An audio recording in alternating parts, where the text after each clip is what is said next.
பார்த்துக்க. இது யாரு? பேருந்து. 60 பேர் போறானா, 60 பேருக்கு பஸ் ஓட்ட தெரியும், பேருந்த ஓட்ட தெரியும். 60 பேர் ஸ்டேரிங் இப்படி திருப்பி, ஐயா அப்படி போடியா, இப்படி போடியா, பிரேக்க போடு, லெப்ட்ல திருப்பு அப்படின்னா நீ ஊர் போய் சேர மாட்டேன். 60 பேர் போனாலும் ஒரு டிரைவர், ஒரு கண்டக்டர், ஒரு ஓட்டுநர் தான் ஓட்டணும். புரியுதா? எல்லாருக்கும் ஓட்ட திரும்பி ஸ்டேரிங் பிடிச்சி இழுக்கூடாது. அப்படி இழுத்தா என்ன ஆகும்? ஊர் போய் சேர மாட்டேன். எங்க போவாயின் பாரு,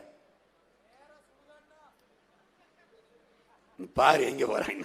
அதான் பாரு, ஆளுக்கு நீ கருத்து சொல்லிட்டு இருந்தீங்கன்னா இங்கதான் போவேன். இப்ப கப்பல் 1000 பேர் பயணிக்கிற கப்பல் ஆனாலும் ஒரே ஒரு மாலுமி தான் ஓட்டணும். கப்பல் இருக்க எல்லாரும் பிடிச்சி திருப்பினா கப்பல் கரை போய் சேராது. இப்ப இந்த செயலை செய்யறவனுக்கு பேர் என்ன? தன்னலமற்ற அன்பான சர்வாதிகாரி. சிடான், பேசாம இருக்கணும், எனக்கு தெரியும் அப்படின்னு சொல்றான் பாரு. அதுதான் இவன். யார் தெரியுமா? எறும்பு மாதிரி நசிக்கிறவன் சொல்லாத, அந்த அளவுக்கு நீ பெரிய ஆள் கிடையாது. 6 கால் மனிதர்கள் ஐயா நக்கீரன் எழுதின புத்தகத்தை படி. பெரிய ஆளு. உலகத்துல முத விவசாயத்தை செஞ்சவன் அவன் தான், நீ கிடையாது. தெரியுமா தெரியாதா? அதெல்லாம் தனியா படிக்கணும், தனியா பேசுறேன். 1 கோடி எறும்புனாலும் ஒரே மூளையாத்தான் செயல்படும் பாரு. இங்கிட்டுலாம் ஓடாது. ஒன்னே மாதிரி சாலையில குறுக்கு மறுக்குமா வண்டி ஓட்டாது.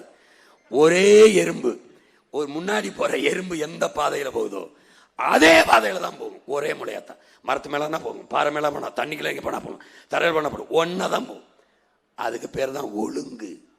அந்த ஒழுங்குக்கு பேர் தான் தன்னலமற்ற அன்பான சர்வாதிகார ஆட்சி.